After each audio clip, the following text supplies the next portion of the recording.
E boa tarde, boa noite, bom dia para você, povo de Deus. É com muita alegria que estamos dando início ao mês da Bíblia, o mês das comunidades, o mês do povo. Muitas comunidades no interior da Bahia e do mundo, onde não tem sacerdotes, comunidades que vivem em torno da palavra. A nossa igreja é a igreja da palavra e a igreja do pão. Então ela se reúne normalmente em torno da palavra e em torno da Eucaristia. Mas onde não há sacerdote, onde o sacerdote não chega, a comunidade se reúne em torno da palavra de Deus. Nesse mês de setembro, mês dedicado à Bíblia. Sabe por quê? Porque o último dia do mês de setembro é dedicado a um grande tradutor estudioso da palavra de Deus, São Jerônimo, que no ano de 384, o Papa São Damaso lhe fez um pedido, que ele traduzisse a Bíblia, que ele fizesse a tradução da Bíblia do hebraico e do grego para o latim, que era uma língua mais comum para aquela época. Então, o nosso querido São Jerônimo traduziu a palavra de Deus para uma Bíblia chamada Vulgata, que quer dizer popular, acessível. Então, todos puderam ter acesso à palavra de Deus depois dessa primeira tradução feita por São Jerônimo no ano de 384.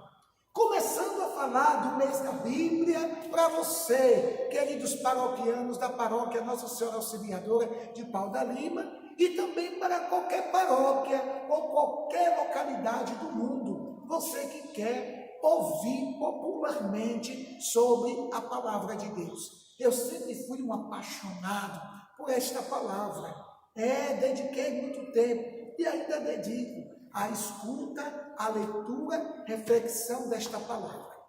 Então, como estamos começando o mês da Bíblia, é muito fácil você entender.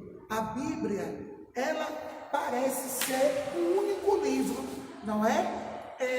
A Bíblia fechada, ela é um livro, mas se a Bíblia é aberta, ela é a palavra de Deus. Fechada pode ser só um livro, mas quando é aberta, é Deus que nos fala. E é muito fácil entender. Parece um livro, mas se você abre, divide-se em duas partes. Não é verdade? A Bíblia é um único livro, mas que se divide em duas partes. Se você observar nosso cartaz da paróquia, então nós temos aqui: a Bíblia se divide em duas partes, a literatura judaica e a literatura cristã. Grave isso, a literatura judaica e a literatura cristã. Olhe bem, por que literatura judaica e literatura cristã? Antes a gente aprendia que nós tínhamos o Novo e o Antigo Testamento.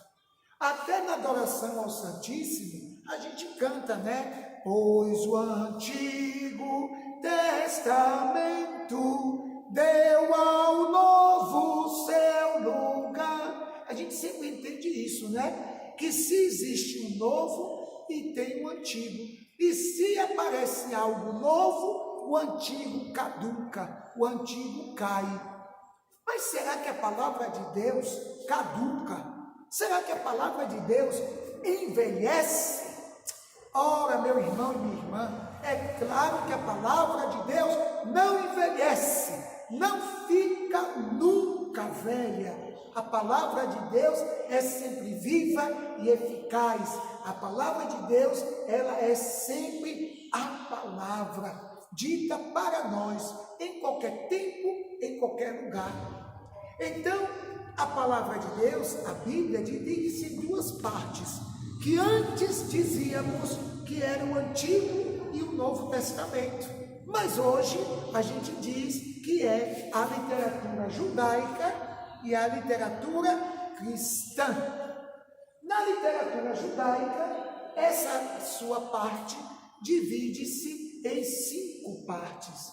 E nós temos aqui, no total de 40, aqui desse lado nós temos um total de 43 livros, né? No lado de cá nós temos 27. Então a gente faz uma soma bonita desses livros para a gente entender o que é essa 46 livros, melhor dizendo. O que é entender essa palavra de Deus? 46 livros aqui na literatura judaica, perdão que eu atrapalhei, 46 e aqui 27. Ou seja, nós temos os 5 livros do Pentateuco, que é o livro do Gênesis, Êxodo, Levítico, Números e Deuteronômio, chamado o Pentateuco, os 5 primeiros livros da Bíblia que são atribuídos a Moisés. Mas a gente sabe que não foi Moisés que escreveu o Pentateuco todo, mesmo porque o Gênesis, uma parte foi escrita na corte de Salomão, e o Deuteronômio também, que é atribuído a Moisés, não pode ser dele, porque como é que ele pode narrar no Êxodo a sua própria morte, né? Então a gente tem que ficar atento que naquele tempo era muito comum se atribuir os livros ou algumas obras de arte a pessoas importantes. E então o Pentateuco foi atribuído a Moisés, mas é claro que não foi ele que escreveu o Pentateuco todo. E nem acredito que uma parte grande dele. Depois do livro do Pentateuco tem os 16 livros históricos, que contam a história do povo de Israel. Nesses livros históricos está Josué, Juízes, Ruth, Samuel 1 e 2, Reis 1 e 2, Crônica 1 e 2, Esdras, Neemias, Tobias, Judite, Esté, Macabeus 1 e 2. São chamados os livros históricos. Eles contam sobre a vida da história do povo de Israel. Depois temos os livros proféticos, que são no total de os sapienciais, que são no total de 7, que são Jó, Salmos, Provérbios, Eclesiastes, Cântico dos Cânticos, Sabedoria e Eclesiástico. Destes livros, não tem na Bíblia protestante Eclesiastes, não tem Cântico dos Cânticos, não tem Sabedoria e não tem 1º e 2º Macabeus, né? Não tem na Bíblia protestante. Também não tem Judite e também não tem Tobias, né? São livros que não constam na literatura protestante ou judaica. Já depois dos livros sapienciais, a gente vai para os livros proféticos, que são um total de 18. Entre eles, profetas maiores e menores. Os maiores são Isaías, Jeremias, Baruque, Ezequiel, e Joel, Amós, Abdias, Jonas, mas os maiores de todos nós sabemos que é Amós, Oséias e Jeremias, Isaías e Ezequiel. Depois os profetas menores, que nós temos Baruque, o livro das Lamentações, temos também Daniel, temos Jonas, Miqueias, Naum, Abacuque, Sofonias, Ageu, Zacarias e Malaquias. Então, assim conclui-se a chamada literatura judaica, que é dividida em 5 partes: Pentateuco, 16 livros históricos, 7 livros sapienciais e 18 livros proféticos, certo? Depois a gente vai para a literatura cristã, conhecida como Novo Testamento, também dividida em 5 partes, entre elas os 4 evangelhos e os Atos dos Apóstolos, 14 epístolas também que são denominadas paulinas, mas não foi Paulo que escreveu todas essas epístolas. Algumas ele ditou e alguém escreveu, que é o caso de Romanos, ele ditou e Tácito escreveu, e também a carta aos Hebreus, que não é dele, a carta aos Hebreus, e outras cartas também, que ele só fez ditar, e outras que ele não escreveu. Nessas 14 epístolas de Paulo, nós temos as grandes epístolas, temos as epístolas do cativeiro e temos as chamadas as epístolas pastorais, não é? Depois a gente tem chamada as 7 epístolas católicas, que são de Tiago, Pedro, João e Judas. Essas são chamadas epístolas católicas. E por fim, o livro do Apocalipse, que faz parte de toda uma literatura especial chamada literatura joanina, que vai com o Evangelho de João, as 3 cartas de João e mais o Apocalipse, chamada literatura joanina. Esse ano, a nossa CNBB está propondo, pela comemoração dos 50 anos da Dei Verbo, o Verbo de Deus, a CNBB está propondo que a gente leia, medite a Santa Palavra em torno do livro do Deuteronômio. E se eu perguntar a você agora como exercício, onde se localiza o Deuteronômio ali na Bíblia, você já pode ver que a Bíblia, ela parece ser um livro só, mas não é. São 73 livros, 73 livros, não é? São 73. Você tem 46 aqui na literatura judaica e você tem 27 na literatura cristã. Então, onde é que se localiza o livro do Deuteronômio? Ali, naquele nosso cartaz explicativo. Se encontra lá em cima, nos 5 primeiros livros da Bíblia, lá está o Deuteronômio, no Pentateuco, não é? A palavra Deuteron significa segundo, nomos é lei, Deuteronômio quer dizer a segunda lei, quer dizer a segunda lei, que a primeira foi dada por Deus a Moisés lá no Monte Sinai, né? A primeira lei, os 10 mandamentos, e você tem nessas leis o Levítico, depois você tem o livro do Deuteronômio, que é a segunda lei. Esse livro, eu costumo dizer que é o livro mais importante, que resume a verdadeira fórmula religiosa do povo de Israel, lá no chamado literatura judaica. Se você é preguiçoso e não gosta de ler muito e diz, eu não tenho paciência de ler a Bíblia. Então, quem resume a literatura judaica inteira é o livro do Deuteronômio. Se você ler, você já vai ter uma boa noção deste livro. E principalmente o capítulo 6, que é a parte do chamado o Shema Israel. Lá diz no capítulo 6, versículo 4. Vamos ler o que é que diz no Deuteronômio, capítulo 6, versículo 4. Diz o seguinte: ali é o resumo da lei de Israel, é o resumo da fé do povo de Israel. Diz assim: ouve, ó Israel, o Senhor nosso Deus é o único Senhor. Amarás o Senhor teu Deus com todo o teu coração, com toda a tua alma, com toda a tua força. Os mandamentos que hoje te dou serão gravados no teu coração. Tu os inculcarás em teus filhos e dele falarás, seja sentado em tua casa, andando pelo caminho, ao deitar-se ou ao levantares. Atá-lo-ás à tua mão como um sinal, levarás como uma faixa frontal na testa, diante dos teus olhos. Tu o escreverás nos umbrais das portas de tua casa ou na soleira. Esta lei, ouve Israel, Shema Israel, né? É uma lei que Deus passa para o povo. Lembra que no capítulo 19 de Mateus, um jovem da lei pergunta a Jesus: o que é que eu tenho que fazer para ter a vida eterna? E Jesus responde dizendo, para ter a vida eterna, observe os mandamentos. E ele diz, quais?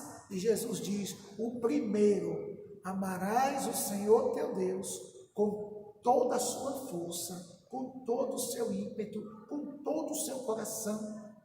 Então, o próprio Jesus, como judeu plenamente, ele conhece as leis de Israel e ele sabe a importância, assim como a gente hoje reza o terço, a gente faz tantas devoções, o povo de Israel também fica às 6 horas da tarde, vai para a frente da casa, acende a lanterna e canta lá com muita firmeza, Shema Israel, né? O Senhor Deus é o único Senhor, não é? Então, meu caro amigo, minha amiga, meu irmão, minha irmã, povo de Deus, paroquianos e gente do mundo inteiro, às vezes me atrapalha porque eu preciso falar bastante em pouco tempo, para que você possa em pouco tempo abstrair alguma coisa.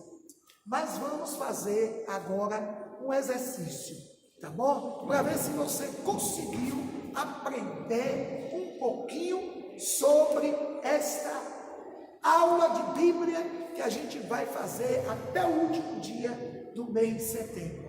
Vamos rever a palavra. Eu esqueci de estar vendo você, que é tanta coisa que eu esqueço de dizer. A palavra Bíblia, não é? Do grego, biblos, significa conjunto de livros. É conjunto de livros. Então a Bíblia não é um único livro. Então a Bíblia são todos esses livros. 46 na literatura judaica e 27 na literatura cristã. Somando 46 aos 27, você terá 73 livros à sua disposição para ouvir e nela meditar a palavra de Deus. Vamos recapitular? O que significa a palavra Bíblia? Se você respondeu conjunto de livros, parabéns, está certo. Em quantas partes está dividida a Bíblia? Se você respondeu que 2, está de parabéns. De fato, são 2 partes, a literatura judaica e a literatura cristã. Como era conhecido antigamente a literatura judaica? Se você respondeu Antigo Testamento, parabéns, Antigo Testamento. E a literatura cristã, como é conhecida? Novo Testamento? Parabéns, você aprendeu rapidinho esse encontro introdutório sobre a Bíblia, a Palavra de Deus. Quantas partes se dividem as 2 literaturas, a cristã e a literatura judaica? Você respondeu 5, parabéns, 5, exatamente, 5 partes. A primeira parte, que é denominada o Pentateuco. Um momentinho só, está passando o carro de som. Então, a palavra Pentateuco, né, quer dizer 5 primeiros livros, né? Você lembra, por causa do futebol, todo mundo lembra, né? Quando é bicampeão, tricampeão, pentacampeão, aí todo mundo sabe que penta é 5, né? Tetracampeão, penta é 5. Então, os 5 primeiros livros da Bíblia.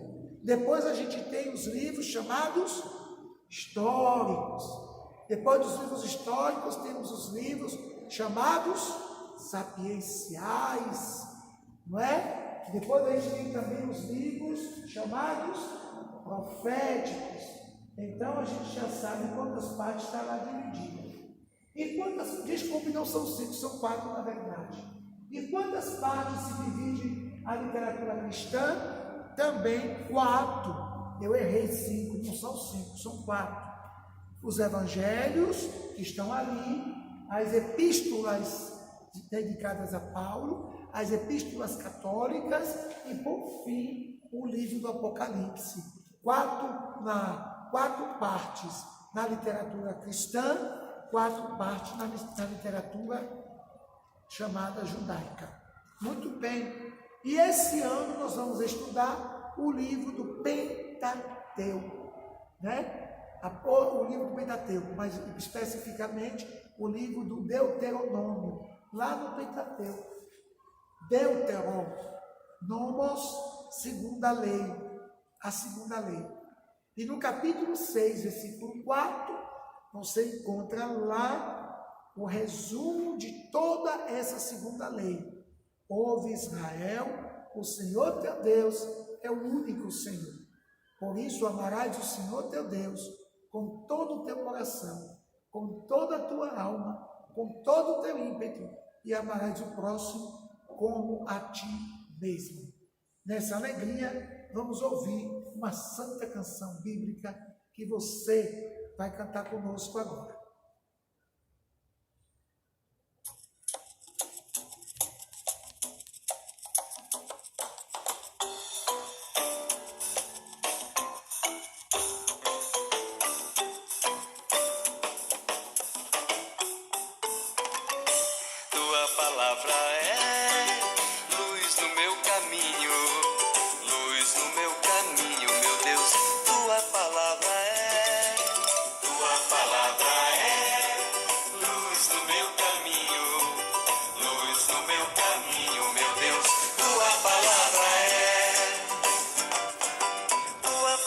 Está nas ondas do mar, tua palavra está no sol a brilhar, tua palavra está no pensamento, no sentimento, tua palavra está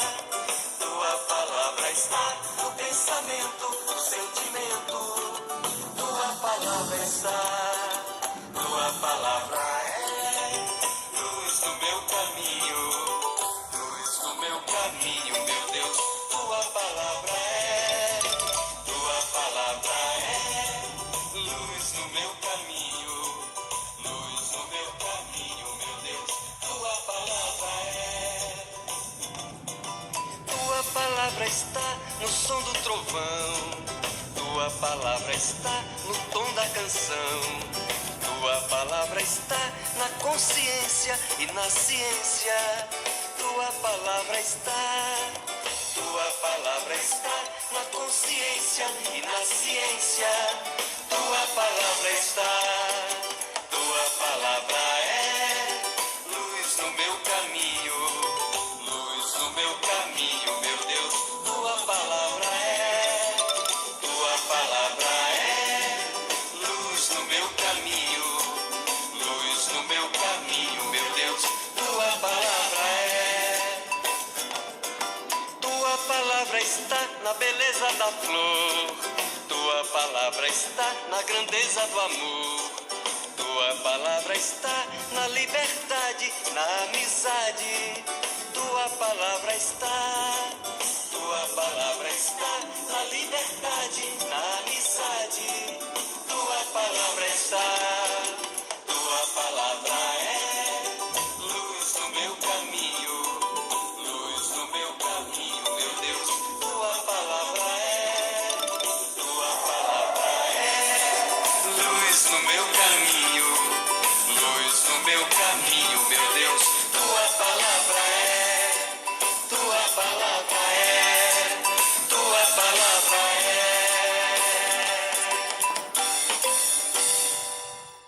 Tua palavra é luz no meu caminho. Mas você que acabou de ouvir essa bela canção dizendo que a palavra de Deus é luz em nosso caminho, você consegue entender que esta palavra, ela não foi escrita da noite para o dia? Não foi não. Essa palavra que hoje chegou até nós, levou aproximadamente uns 3.000 anos para ser entendida e uns 2.000 anos mais ou menos para ser escrita, mas para ser transmitida veio durante muito tempo. Basta você pensar que a história propriamente dita começa com Abraão. E Abraão, ele é de 1800 anos antes de Jesus. 1800 anos. Depois de Abraão, vem o nosso Moisés, 1200 anos antes de Jesus. Depois é na corte de Salomão que se encontra um bom pedaço do recolhimento dessas traduções bíblicas. Imagine, de 1800 anos com Abraão até o ano 100 da era cristã, a gente leva mais ou menos 1900 anos, né, para uma conclusão mais ou menos de toda essa trajetória da história do povo de Israel. Então essa palavra não foi escrita da noite para o dia, não caiu pronta do céu. Povo, a Bíblia não caiu pronta do céu. Ela é como uma coxa de retalho. Ela foi escrita por várias mãos, ela foi escrita por várias pessoas, como um mutirão, né? A Bíblia foi escrita em mutirão, Então, ela também não foi escrita logo em livro assim, não. Primeiro foi escrita em argila, depois foi escrita nos papiros, depois no pergaminho. Na argila era difícil carregar. No papiro logo se estragava, que eram as folhas prensadas do Nilo. Onde mais demorou foi no pergaminho, que era couro de animais, onde se escrevia com certo estilete e uma tinta, né? É mais difícil escrever no pergaminho do que escrever hoje com as gráficas e tudo que temos. O nosso livro que vamos estudar esse mês da Bíblia, proposto pela CNBB, é o livro de Deuteronômio. É o 5º livro do Pentateuco, que é essencialmente religioso e jurídico. Religioso e jurídico. São leis religiosas, mas são práticas civis para a gente poder viver em paz, não é?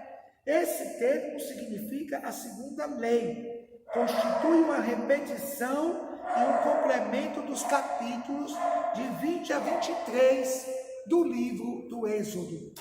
Hoje devemos considerar a redação final como posterior às demais relações e documentos do Pentateuco. O texto deve ser permanecido ignorado por muito tempo. Depois foi descoberto pelo rei Josias, quando fez aquela reforma em 662. Lembra que todo mundo, o rei Josias foi ler a palavra, todo mundo ficou de pé atento, ouvindo aquela palavra, porque esse livro que ficou escondido foi depois descoberto pelo rei Josias em 622 antes de Jesus, não é? No templo de Jerusalém. Assim, esse livro se tornou uma base muito importante na vida do povo judeu. Foi a partir desta lei, encontrada pelo rei Josias, que se reestruturou a vida religiosa e a caminhada do povo de Israel. Então, para não ficar muito cansativo, uma palestra que ultrapassa meia hora, nós vamos encerrando por aqui e amanhã a gente vai gravar com muita tranquilidade mais um pedacinho da história do Deuteronômio, tá bom? Nós vamos acompanhar o estudo do Deuteronômio e depois, quando tiver para terminar esse estudo, nós vamos realizar com as comunidades esses encontros que a CNBB nos propõe. Abre a tua mão para o teu irmão. Está lá em Deuteronômio 15:11. Abra a tua mão para o teu irmão. Lembrando que esse ano do Covid é um ano onde que a gente pede muito pela solidariedade, a capacidade de abrir a mão ao irmão que sofre e lembrar da nossa grande irmã Dulce. Ela